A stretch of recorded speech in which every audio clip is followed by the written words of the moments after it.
The lights in the cantina were dim and smoky. Commander Zektal sat alone at a corner table, his forearms wrapped around a bottle of strong alien liquor. His thick shell-like skin showed many scars from old battles. The veteran soldier looked tired and much older than his 40 years. The space station cantina was filled with beings from across the galaxy. Traders, smugglers, and off-duty soldiers came here to drink and forget their problems. Most avoided the scarred Vraxian commander, who sat drinking by himself every night. Lieutenant Mordax pushed through the crowd toward Zektal's table. Young Vraxian officer had heard stories about his commander, but never dared to ask about them. Tonight felt different.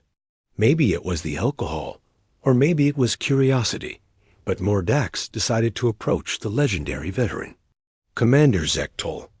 "Sir," Mordax said quietly as he reached the table. "May I sit with you?" Zektal looked up with his large yellow eyes. They seemed to hold pain that went deeper than any physical wound. He gestured to an empty chair with one of his clawed hands.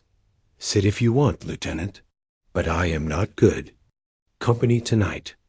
Mordax sat down carefully. He had served under Zektal for 6 months, but had never seen his commander like this. Usually, Zektal was strong and confident. Tonight, he looked broken. "Sir, I have heard stories about your service." "During the war 3 years ago," Mordax said carefully. "The other officers whisper about something called the Human Campaign, but the official records are sealed." Zektal's mandibles clicked together nervously. This was a sound that Vraxians made when they were deeply troubled. He took a long drink from his bottle before speaking. "You want to know about the humans?" Zektal asked. His voice was rough and quiet. "You think you are ready to hear what really happened out there?" "Yes, sir, if you are willing to tell me." Zektal stared at his drink for a long moment. Other beings in the cantina were laughing and talking loudly, but their table felt separate from all of that noise. The Galactic Council called it a simple police action. Zektal began. The humans had just learned to travel between stars. They were new and primitive. We thought they would be easy to control. He paused and took another drink. The Council wanted to bring Earth into the Federation as a tributary world. It should have been simple. Show up with a big fleet demand. Surrender and add another planet to our territory. Mordax leaned forward. He had never heard any of this before. The official reports just said the human campaign had ended successfully with minimal losses. "What went wrong, sir?" Zektal laughed, but there was no humor in the sound. "Everything went wrong, Lieutenant. Everything we thought we knew about. War and conquest turned out to be worthless against these humans." The commander's voice grew quieter as he continued. "We sent scout ships first, like always. They observed human military forces and technology. The reports said the humans had basic weapons and simple tactics. Their ships were slow and poorly armed compared to ours." "But that sounds like an easy victory, sir." "That is what we all thought," Zektal replied. Admiral Korth commanded the advance fleet.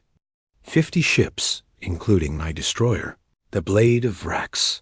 We were supposed to take their moon base first, then demand Earth surrender. Zektal's eyes seemed to focus on something far away. The humans had a small station on their moon. Maybe 200 soldiers. We had 5,000. It should have been over in an hour. What happened? We sent the standard surrender demand. Most species see our ships and give up immediately. The humans sent back a message that made no sense to us at the time. They said, "Come and take it." That was all. Mordax waited for his commander to continue. Zektal seemed lost in his memories. Admiral Korth thought it was primitive bravado. He ordered the attack. My destroyer was part of the first wave. We expected the humans to surrender as soon as our weapons started firing. Zektal's voice became strained. "Lieutenant, I have fought in 12 major battles across the galaxy. I have seen species fight desperately when cornered, but I had never seen anything like what those humans did. The old soldier took a shaky breath. They did not just fight back. They fought like every single one of them was willing to die rather than surrender. And they were smart about it. Smarter than our intelligence reports had suggested. How do? You mean, sir? The human base was built into the moon's surface. Our sensors showed simple tunnels and basic defensive positions. But when we attacked, we found they had turned the entire moon into a trap. Zektal's four hands clenched into fists as he remembered. They had hidden weapons everywhere. Missiles would come out of what looked like empty craters. Their soldiers would appear behind us, attack, and vanish into tunnels we had not detected. But surely our superior numbers won in the end? Numbers did not matter, Lieutenant. The humans made every meter cost us dearly. They used tactics we had never seen before. Instead of holding fixed positions, they would attack and then retreat. They made us chase them deeper into their tunnels. Zektal's voice dropped to almost a whisper. There were 2 humans who held a key corridor for 6 hours. Just 2 of them against hundreds of our soldiers. Lieutenant Jake Murphy and Sergeant Lisa Chun. How could 2 soldiers hold off so many? They knew every tunnel and passage in their section. They would shoot at us from one position, then disappear and attack from somewhere else. They used explosive traps and turned the corridor into a killing ground. The commander's mandibles clicked rapidly. We finally cornered them in a dead-end tunnel. They were both wounded and out of ammunition. Murphy had lost his left arm, and Chun could barely stand. Mordax waited as Zektal struggled with his words. We called for their surrender. Murphy looked at Chun, and she nodded. Then Murphy activated a device on his belt. They had rigged their final position with explosives. The blast killed them both and 20 of our soldiers. They chose death. Over surrender? That was when we began to understand what we were really fighting, Zektal said. These humans were not like other species. They did not fight just to defend their territory. They fought as if losing meant the end of everything they cared about. Zektal took another long drink. The cantina around them seemed quieter now, as if other patrons were listening to his story. The moon battle lasted 3 days. We lost 8 ships and over 1,000 soldiers, taking a base that held only 200 humans. When it was over, we found that they had destroyed all of their equipment and data rather than let us capture it. But the victory was still ours. Sir, Zektal looked directly at Mordax with his tired yellow eyes. Was it, Lieutenant? We learned later that the moon base was just an outpost. The humans had used those 3 days to prepare Earth's defenses. While we fought to take one small station, they were turning their entire planet into a fortress. The old commander finished his drink and set the empty bottle on the table. That moon battle was not our victory, Lieutenant. It was their first lesson to us. They were teaching us that every human we fought would cost us more than we expected to pay. What happened next, sir? Zektal stood up slowly, his scarred body showing the weight of his memories. Next, Lieutenant, we learned that the humans had been studying us while we thought we were studying them. They knew exactly how galactic species fight wars. But we knew nothing about how humans fight wars. The commander looked around the cantina at all the different alien species drinking and talking. We were about to discover that humans had spent thousands of years perfecting warfare against creatures just as dangerous and smart as themselves. And we peaceful galactic species were not prepared for that kind of enemy. Mordax watched as his commander walked toward the cantina's exit. Sir, will you tell me more tomorrow? Zektal paused at the door and looked back. Tomorrow, Lieutenant, I will tell you about the siege that lasted 8 months and the human colonel who turned a city into a weapon. Sleep well tonight. After you hear that story, you may not sleep so easily. With that, the scarred veteran disappeared into the corridor, leaving Mordax alone with his thoughts and the beginning of an understanding about why the human campaign records were sealed. The next evening, Lieutenant Mordax found Commander Ziektal in the same corner of the cantina. The older Vraxian was already drinking, staring at the table with those haunted yellow eyes. More aliens had gathered nearby tonight. Word was spreading about the commander's stories. Mordax sat down without asking permission this time. "You said you would tell me about a siege, sir." Ziektal looked up and noticed the small crowd that had formed at nearby tables. Beings from different worlds were pretending to drink while actually listening. The commander's mandibles clicked once in annoyance, but he did not tell them to leave. "The siege of New Geneva," Ziektal said quietly. 8 months of hell that taught us the humans were not just brave. They were smart in ways we had never seen before. He took a drink and began his story. After the moon battle, High Command was angry. They sent the full invasion fleet to Earth, 1 million soldiers and transport ships. Admiral Korth said the humans would surrender when they saw our true strength. 1 million soldiers must have been overwhelming, sir. That is what we thought, Ziektal replied. The humans had their main military command center in a city called New Geneva. Intelligence reports said it held maybe 50,000 soldiers and twice that many civilians. We surrounded the city completely. Ziektal's voice grew heavier as he continued. Admiral Korth gave the humans 1 day to surrender. He was certain they would see reason when faced with such impossible odds. But they did not surrender. The human commander was a colonel named Ryan Torres. He sent back a message that was even shorter than the one from the moon. He said no, just that one word. A Kelvarian trader at a nearby table leaned closer to hear better. Other beings were doing the same. Ziektal noticed, but kept talking. Admiral Korth ordered the assault to begin. We expected to take the city in 3 days at most. Instead, we found that the humans had spent the time since the moon battle preparing for us. Ziektal paused to drink again. His hands were shaking slightly. "Lieutenant, have you ever seen a city turned into a weapon?" "I do not understand, sir." The humans had done something we had never encountered before. They had connected every building, every tunnel, every sewer pipe into one giant defensive network.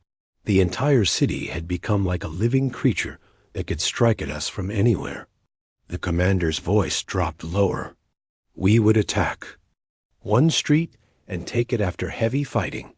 Then human soldiers would come up through tunnels we did not know existed and attack us from behind. When we sent troops to clear those tunnels, we found they connected to other tunnels that led to other parts of the city. How could they build so much so quickly? That was what made Colonel Torres dangerous, Ziektal explained. He was not just a military commander. He understood how to use every human in the city as part of his defense. Ziektal looked around at his growing audience. You see, most species keep their soldiers and civilians separate during war. The humans did not do this. Torres had construction workers building fortifications. He had retired soldiers training civilians to fight. He even had children running messages through tunnels too small for our soldiers to follow. A Zephyrian pilot spoke up from another table. Children in combat? That seems cruel. Ziektal turned to look at the pilot. You think like a civilized being from a peaceful species. The humans did not think that way. They saw the war as a threat to their entire species. Every human, no matter how young or old, was part of their defense. The old commander continued his story. We tried to cut off their supplies, but the humans had hidden food and weapons throughout the city. We tried to jam their communications, but they used methods we could not detect. They even trained animals to carry messages. Animals? Earth. Creatures called dogs and birds. They taught these animals to move through the battle zones and carry information between their units. Our technology could intercept radio signals, but we could not stop a bird flying overhead with a message tied to its leg.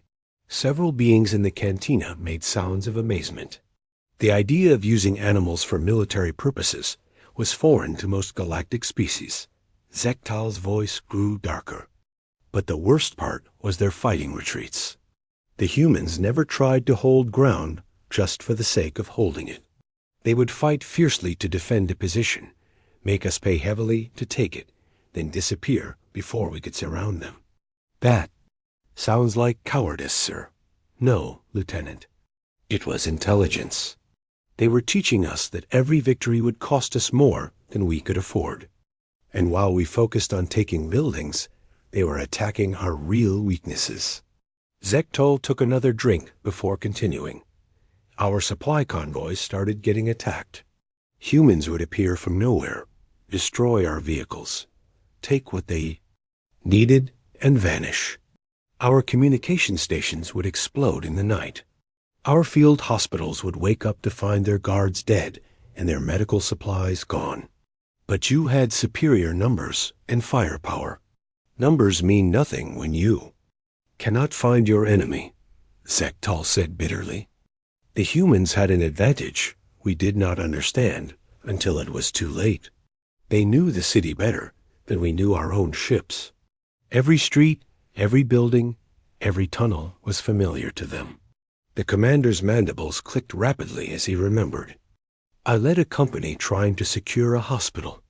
It seemed like an easy target, just a medical building with doctors and wounded civilians. What happened? We approached carefully and found the building almost empty. A few doctors were treating patients, and everything seemed normal. We set up our command post in the main lobby. Zektal's voice became strained. That night, explosions started going off throughout the building. Not random explosions. Carefully planned ones that cut off our escape routes and trapped us on different floors. An ambush? The humans had been using the hospital as a base all along. The doctors were real, and they really were treating patients. But they were also hiding weapons and soldiers throughout the building. When we took control, we thought we had captured a hospital. Actually, we had walked into a trap. Zektal looked directly at Mordax. One of the doctors was a woman named Patricia Hayes. During the day, she saved the life of one of my wounded soldiers. That same night, she led the attack that killed 12 of my men. The cantina had grown very quiet. Even the bartender had stopped serving drinks to listen. Dr. Hayes treated everyone with equal care. Human, Raxian, it did not matter to her. As a doctor, but as a resistance fighter, she was completely ruthless. We found out later that her medical clinic was the center of the largest weapons smuggling operation in the sector. How did you escape the hospital? We didn't escape. We fought our way out over 3 days. By the time we reached the street, half my company was dead or wounded, and Dr. Hayes was gone, along with all the weapons and most of the medical supplies. Zektal finished his current bottle and signaled for another. That was when I began to understand what we were really fighting. These humans could be compassionate healers and deadly warriors at the same time. They could save your life in the morning and kill you at night. What about Colonel Torres? Did you ever encounter him? No. One did. Torres commanded the entire defense from hiding. We never found his command center. Some of our soldiers thought he might not even exist. But his influence was everywhere. Zektal's new drink arrived, and he took a large gulp. Torres understood something about warfare that our generals never learned. He knew that the goal was not to defeat our army. The goal was to make the cost of victory too high for us to accept. Did the siege ever end? After 8 months, Admiral Korth declared the city pacified. We controlled most of the buildings and streets. But we never really controlled anything. Human attacks continued every night. Our casualty reports kept growing. and we discovered that other human cities were using the same tactics. The old commander looked around at all the alien faces, listening to his story. We thought we were fighting a primitive species that would surrender quickly. Instead, we found warriors who had been preparing for war their entire lives. But you are here, sir. You survived. I survived, Zektal agreed. But not unchanged. The humans taught us that there are species in this galaxy who view warfare differently than we do. For them, war is not about conquest or territory. War is about survival, and they will do anything to survive. Zektal stood up slowly. Tomorrow night, Lieutenant, I will tell you about their underground networks, about how they turned their entire civilian population into an intelligence service that knew more about our forces than our own commanders did. As the scarred veteran walked toward the exit, Mordax called after him, "Sir, how did the war end if the humans were so effective?" Zektal paused and looked back with those haunted yellow eyes. "That, Lieutenant, is the most terrifying part of the story. The war did not end because we defeated them. It ended because they chose to let us leave." The cantina remained silent. Long after the commander had gone, as dozens of beings from across the galaxy tried to understand what they had just heard. By the third night, Commander Zektal found the cantina packed with beings from across the galaxy. Word had spread through the station about the Vraxian veterans' stories. Traders, soldiers, diplomats, and station workers had all come to hear. About the humans, Zektal sat at his usual table, but now dozens of aliens surrounded him in a wide circle. Some sat at tables, others stood against the walls. Even the bartender had stopped working to listen. The commander looked uncomfortable with all the attention. Lieutenant Mordax took his seat across from Zektal. "Sir, everyone wants to hear more about the human war." "This is not entertainment," Zektal said harshly, his mandibles clicking with irritation. "These are not heroic stories. They are warnings." A draconian merchant called out from the crowd, "We want to understand these humans. Are they really as dangerous as you say?" Zektal looked around at all the eager faces. "You want to know about danger? Tonight I will tell you about the human underground network, about how an entire species became spies and saboteurs." The cantina fell completely silent. Zektal took a drink and began his story. After the siege of New Geneva, our forces occupied large areas of Earth. High Command thought the hardest fighting was over. We controlled the major cities and military bases. The humans seemed defeated, but they were not really defeated. Asked a Keltorian pilot. No, we learned that conquering human territory meant nothing. The real war was just beginning. Zektal's voice grew heavy with memory. "I was given command of occupation forces in what used to be called the American region. My orders were simple. Keep the peace and prepare the area for integration into the Federation." Zektal paused and looked directly at several aliens in the crowd. "How many of you have commanded occupation forces?" A few hands went up around the room. Zektal nodded. "Then you know how it usually works. You post guards, establish checkpoints, and deal with occasional protesters. Most species accept occupation quickly once they see resistance is hopeless." The humans were different? "The humans made occupation impossible," Zektal said flatly. "They did not stage protests or make demands. They simply made our lives hell in ways we could not predict or prevent." The commander took another drink. Before continuing, our supply trucks would leave the base in the morning and never arrive at their destination. We would find them hours later, empty and abandoned. The drivers would be gone, but unharmed. They would turn up days later in their homes with no memory of what happened. "Amnesia weapons?" suggested a Zephyrian engineer. "No, the humans had simply convinced our drivers to help them. Somehow, they could make even our own soldiers want to betray us. We never understood how they did it." Zektal's four hands clenched into fists. Our communication equipment would malfunction at critical moments. Our vehicles would break down in perfect working order. Our computers would display the wrong information. But our technicians could never find anything wrong. Sabotage? Of course it was sabotage. But sabotage by experts who left no traces. The humans had somehow learned to break our equipment in ways that looked like random failures. The old commander's voice grew quieter, but the worst part was not knowing who was helping them. Every human we met during the day could be working against us at night. Mordax leaned forward. How do you mean, sir? I will tell you about Dr. Patricia Hayes again, but this time the full story. Zektal's mandibles clicked nervously. After we escaped from the hospital trap, we investigated her background.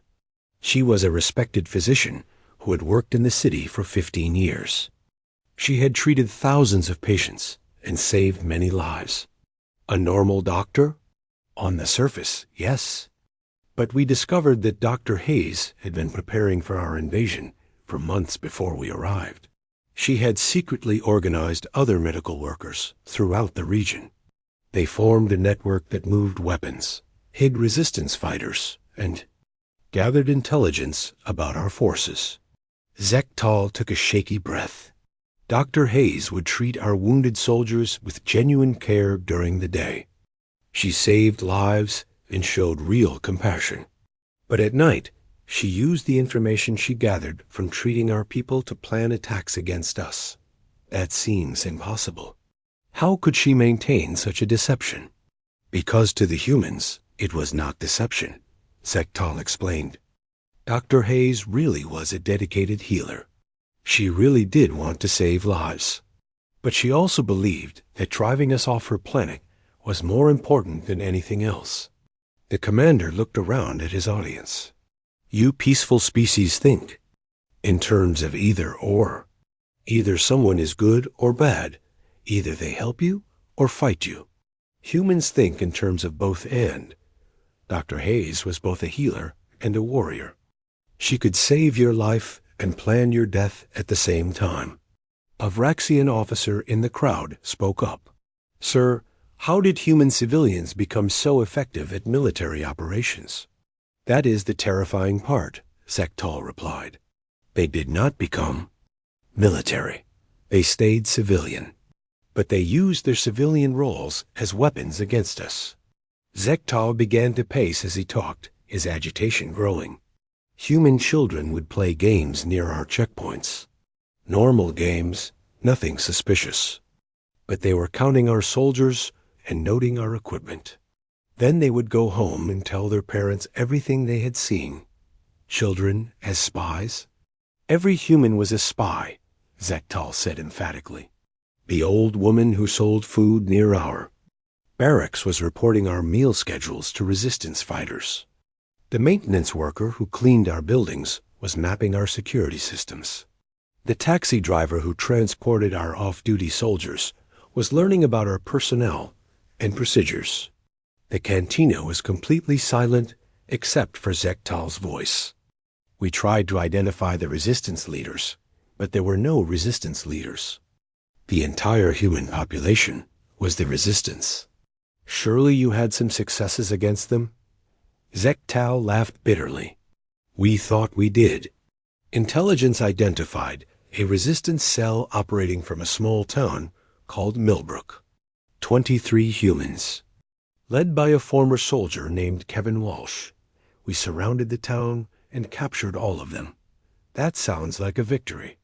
Walsh was very cooperative during interrogation. He told us about a secret human weapons facility hidden in the mountains.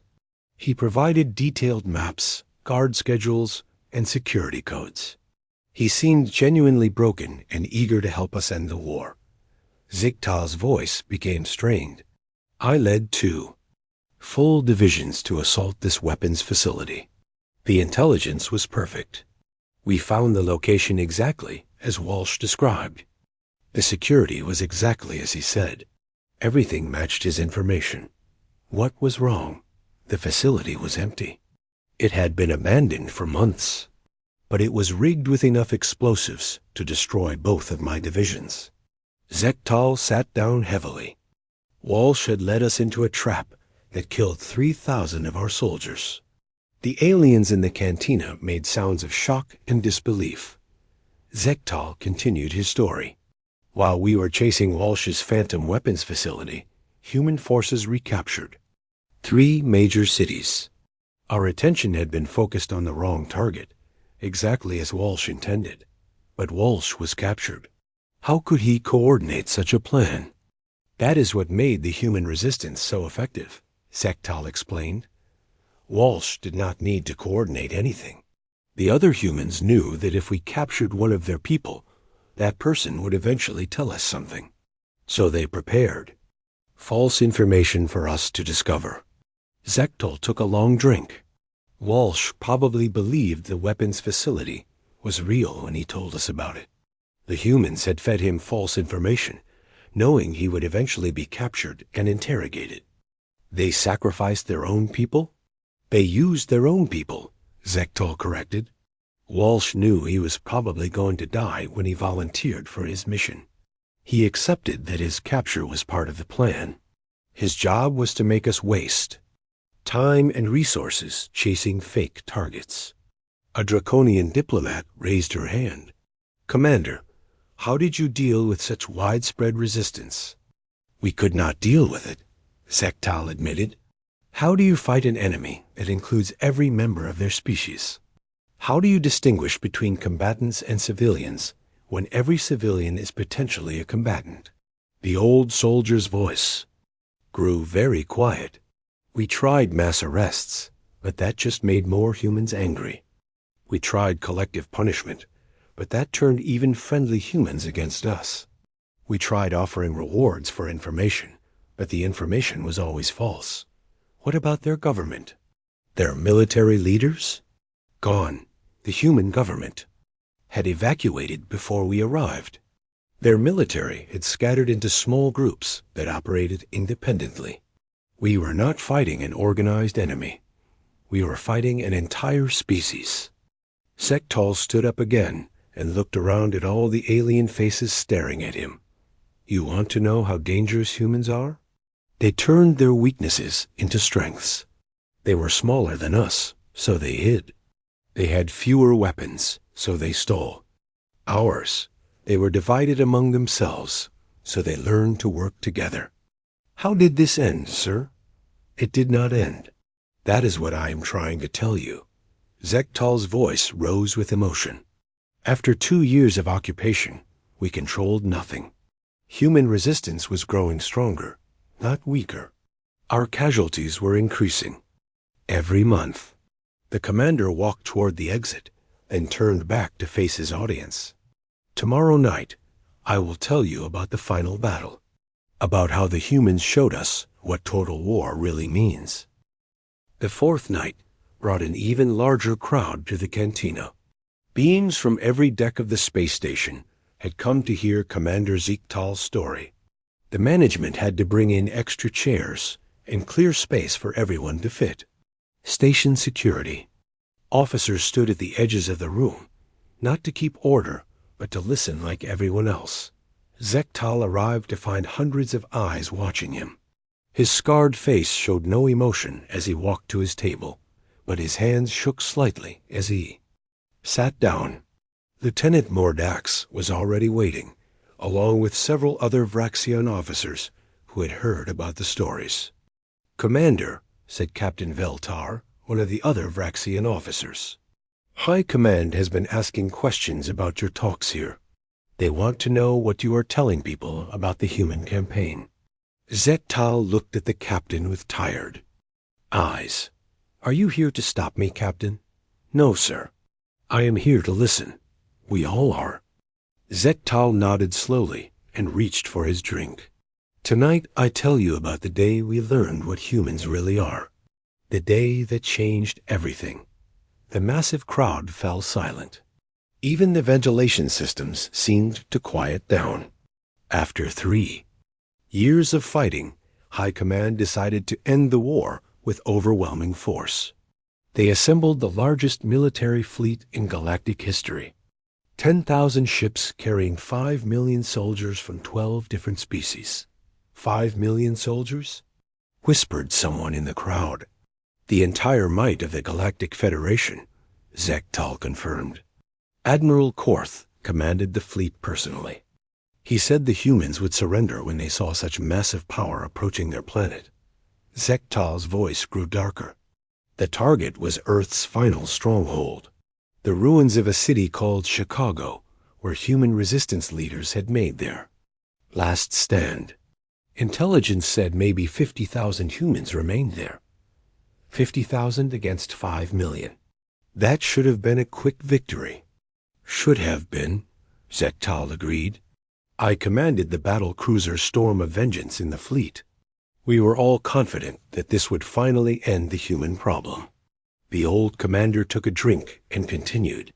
As we approached Earth, we received a transmission from the human commander, a general named Nathan Cross. His message was simple. He said, "We are ready for you." That sounds like surrender. We thought so too. Admiral Korth sent back the standard terms. Immediate surrender, disarmament of all forces, and submission to Federation authority. Cross replied within minutes. Zektal paused, and his mandibles clicked nervously. Cross said no. We choose extinction over slavery. But we will not go extinct alone. The cantina was so quiet that everyone could hear their own breathing. Zektal looked around at all the alien faces staring at him. At first, we thought this was just more human bravado. But as our fleet moved closer to Earth, we began to detect something that our intelligence had missed. What kind of something, sir? Earth was dying, Zektal said quietly. The humans had evacuated all their civilians. Every non-combatant had been secretly moved to hidden ships that escaped to distant star systems. Only volunteers remained on Earth. Volunteers for what? To make us pay the highest possible price for our victory, Zektal replied. General Cross had turned the entire planet into a weapon aimed at our fleet. Zektal's voice became strained as he remembered. The humans had spent months preparing for our final assault. They detonated nuclear weapons that triggered volcanic eruptions. They redirected asteroids to impact their own planet. They poisoned their atmosphere and turned their weather into a weapon against us. They destroyed their own world? They made it impossible for us to occupy, Zektal explained. Every city was rigged to explode when we approached. Every mountain had been honeycombed with tunnels full of traps. Every river and lake had been contaminated with substances that would kill any being who touched them. The commander stood up and began pacing as he talked. But that was just the beginning. As our fleet entered orbit, human ships began launching. Suicide attacks against our command vessels. Suicide attacks?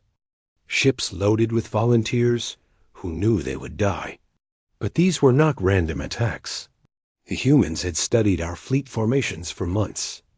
They knew exactly which ships to target for maximum damage. Zektal's voice cracked with emotion. I watched a human destroyer ram Admiral Korth's flagship. The ship was commanded by a woman named Helen Price. She transmitted a message to our entire fleet just before impact. What did she say? She said, "This is for everyone we have lost. And this is for everyone we will never let you hurt." Zektal sat down heavily. Price's ship destroyed the flagship and killed Admiral Korth along with 3,000 of our best officers. The aliens in the cantina made sounds of shock and amazement. Zektal waited for them to quiet down before continuing. But, Commander, Price's sacrifice was not just about revenge. It was about sending us a message that we did not understand until it was too late. What message? That the humans were not just willing to die fighting us. They had prepared to take us with them. Zektal's hands shook as he reached for his drink. 30 minutes after Price destroyed the flagship, we received a transmission from General Cross. What did he say? Cross appeared on our screens, sitting in what looked like a simple office. He was calm and polite. He thanked us for coming to Earth and said he had something important to tell us. Zektal's voice dropped to barely above a whisper. Cross explained that during the 3 years of war, human agents had infiltrated every major Vraxian colony and military base. They had planted weapons throughout our territory. Impossible. Our security would have detected infiltrators. That is what we thought, Zektal said. But Cross activated a holographic display that showed real-time images from inside Vraxion. Government buildings, military bases, and civilian centers. Humans were everywhere in our society. The cantina erupted in shocked conversations. Several aliens stood up, looking disturbed. Zektal waited for quiet before continuing. Cross explained that these weapons were not aimed at our military forces. They were targeting Vraxian civilian populations. Schools, hospitals, residential areas. Every major Vraxion world had enough hidden explosives to kill millions of our people. He was threatening genocide? He was promising it, Zektal corrected. Cross said that if we did not withdraw our fleet immediately, human agents would activate these weapons. We would lose Earth, but we would also lose our entire civilization. Zektal took a long drink before continuing. Cross gave us 1 hour to begin withdrawal. He said this was not a negotiation or a bluff. It was a simple statement of fact. Leave or watch both our species die. What did your commanders do? Panic, Zektal said simply. We tried to contact our home worlds to verify Cross's claims. The responses confirmed our worst fears. Human agents had indeed infiltrated our society completely. They were in our governments, our military, our civilian infrastructure. How was such infiltration possible? Because we are peaceful species, Zektal explained. We trust strangers who seem friendly. We welcome immigrants and visitors. We had never considered that an entire species might pretend to be peaceful while preparing for war. Zektal stood up again and looked around at his audience. The humans had been planning this war since the day they learned about the Galactic Federation. While we thought they were primitive newcomers, they were actually studying us and preparing to destroy us if necessary. Did you withdraw the fleet? We had no choice. Cross had given us checkmate. We could destroy Earth, but only at the cost of our own worlds. The war was over in that moment. But the humans won? No, Zektal said. Firmly, nobody won. The humans showed us that they were willing to commit mutual genocide rather than accept conquest. They proved that they could destroy any of us whenever they chose to. Zektal walked toward the exit, then turned back to face the crowd. Tomorrow night, I will tell you about the peace negotiations, about how the humans got everything they wanted without firing another shot, about how they became the most feared species in the galaxy by showing mercy to enemies who no longer dared to fight them. As the commander reached the door, a Draconian diplomat called out, "Sir, why did the humans show mercy if they had such power?" Zektal paused and looked back with his haunted eyes. Because they are not monsters, despite what they are capable of becoming. They showed us mercy because they wanted us to remember that mercy came from strength, not weakness. They wanted us to know that they chose to let us live. The cantina remained silent as beings from dozens of worlds tried to understand how an entire species could be both compassionate and terrifying at the same time. The fifth night brought the largest crowd yet to the cantina. Word had spread throughout the entire station and even to other nearby ships.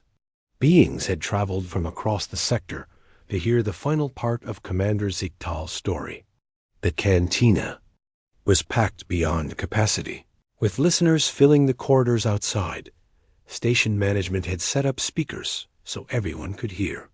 Even the station commander was present, sitting quietly in the back with his senior staff. This had become more than entertainment.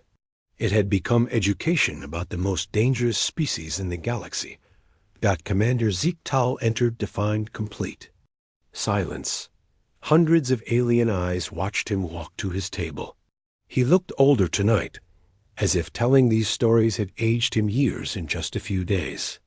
Lieutenant Mordax and the other Vraxian officers sat nearby, their faces showing the strain of learning these truths about their greatest military defeat. "Tonight I finish the story," Ziegtal announced to the massive crowd. "Tonight you learn why the humans are the most dangerous species in the galaxy, and why they choose not to use that power." He sat down slowly and began his final tale. "After General Cross gave us his ultimatum, our fleet withdrew from Earth within 6 hours. But the war was not officially over. There had to be negotiations, peace terms, and formal agreements. Who represented the humans in these talks?" asked a Keltorian diplomat. "Admiral Susan Clark," Ziegtal replied. "A human naval officer who arrived at our negotiation site in a small, unarmed ship. Just her and a few assistants. No weapons, no guards, no shows of force.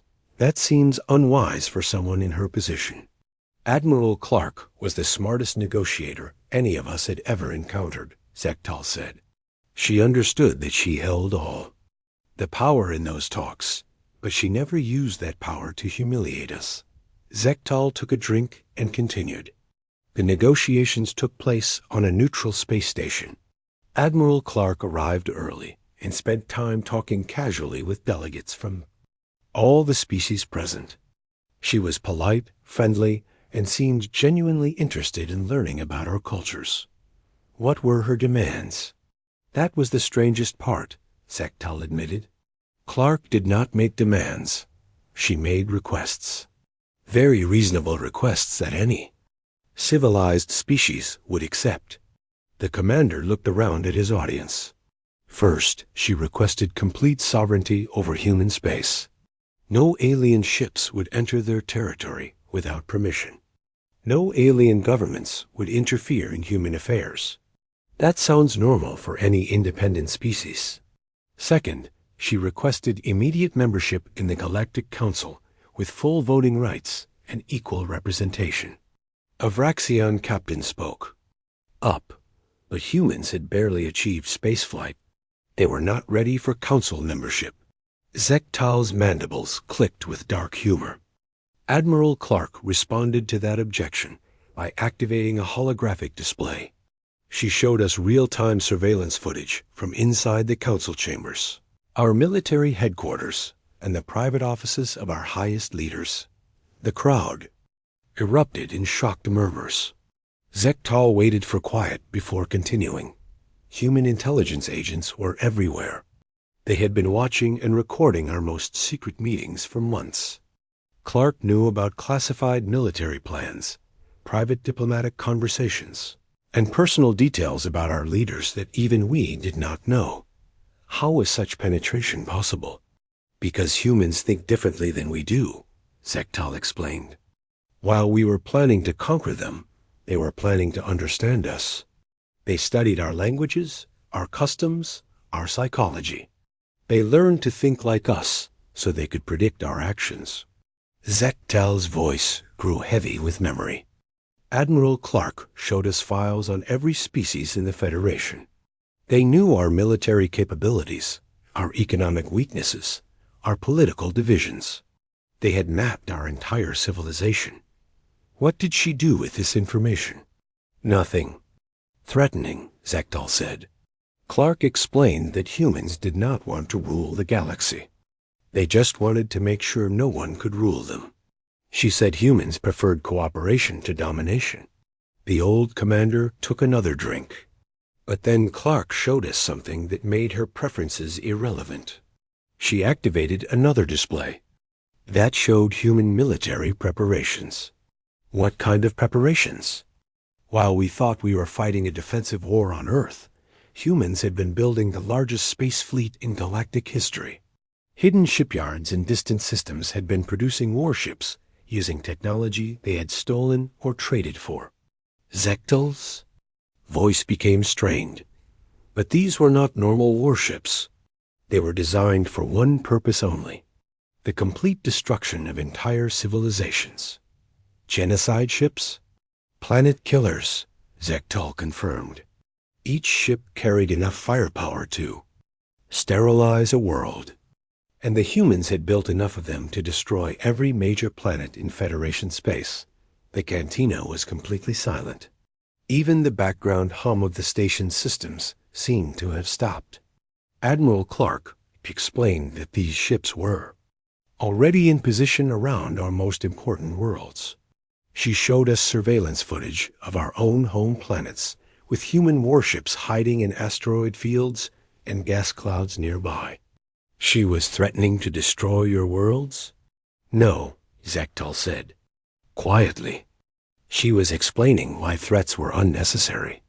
The humans had already won the war before it started. They had positioned themselves to destroy us completely whenever they chose to. Zektal stood up and began pacing as he continued his story. Clark said something that I will never forget. She said, "We do not want to be your enemies. We want to be your neighbors. But if you force us to choose between being victims or being monsters, we will choose to be monsters every time." What were the final peace terms? Everything the humans wanted, Zektal replied. Full sovereignty, council membership, and formal recognition as an equal power. But Clark added one more condition that surprised everyone. What condition? She demanded that the true details of the war be classified for 50 years. She said the galaxy was not ready to learn what humans were capable of when threatened. Zektal sat back down and looked directly at Lieutenant Mordax. Admiral Clark was protecting us from the truth about what we had tried to fight. I do not understand, sir.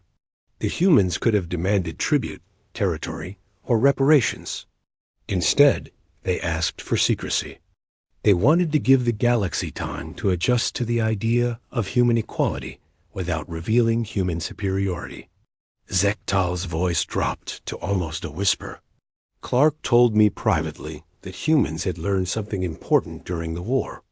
They learned that being feared was more dangerous than being attacked. Fear makes species do desperate things. So they chose to hide their true power.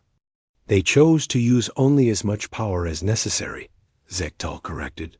Humans understand that absolute power destroys the one who holds it as much as those who suffer under it. The commander looked around at his massive audience. Admiral Clark ended the negotiations by saying something that still haunts me. She said, "We have shown you what we can do when we must. Now we will show you what we choose to do when we do not have to." What did she mean? Human expansion into unexplored sectors, trade agreements with peaceful species, scientific cooperation, cultural exchanges. They have spent the last 3 years acting like any other civilized species. Zektal's voice grew darker. But I know the truth. Every human diplomat is also an intelligence agent. Every human trader is also a scout. Every human scientist is also gathering strategic information. Are they preparing for another war? They are preparing for every possible war, Zektal said. Humans learned that peace can only be maintained through strength. They sleep peacefully because their enemies lie awake, wondering if they have become too dangerous to be allowed to survive. The old commander stood up one final time. You asked me if humans are dangerous. The answer is yes. They are the most dangerous species in the galaxy, but they are also the most restrained. What do you mean, sir? Humans could destroy any of use whenever they choose. They could conquer the entire galaxy if they wanted to, but they choose not to. They choose to be peaceful neighbors instead of absolute rulers. Zektal walked toward the exit, then turned back to face the crowd one last time. That choice is what makes them truly terrifying. We can defend against enemies who want to destroy. U.S. We cannot defend against friends who could destroy us, but choose not to. Commander, called out a young Draconian. Should we fear the humans? Zektal paused at the door and looked back with his haunted yellow eyes. Fear them? No. Respect them? Absolutely. And pray that they never decide that peace has become too expensive to maintain. Why, sir? Because when that day comes, child, there will be no second chances. Humans do not make the same mistake twice. If we force them to choose between their security and our survival, they will choose their security every time. The cantina remained silent for nearly an hour after Commander Zektal left. Beings from dozens of worlds sat quietly, trying to understand that they shared the galaxy with a species that had mastered the art of war so completely that they no longer needed to practice it. Outside the cantina, ships began departing for their home worlds. But the passengers carried with them a new understanding of humanity. The humans were not just another species seeking their place among the stars. They were guardians of a peace that existed only because they chose to maintain it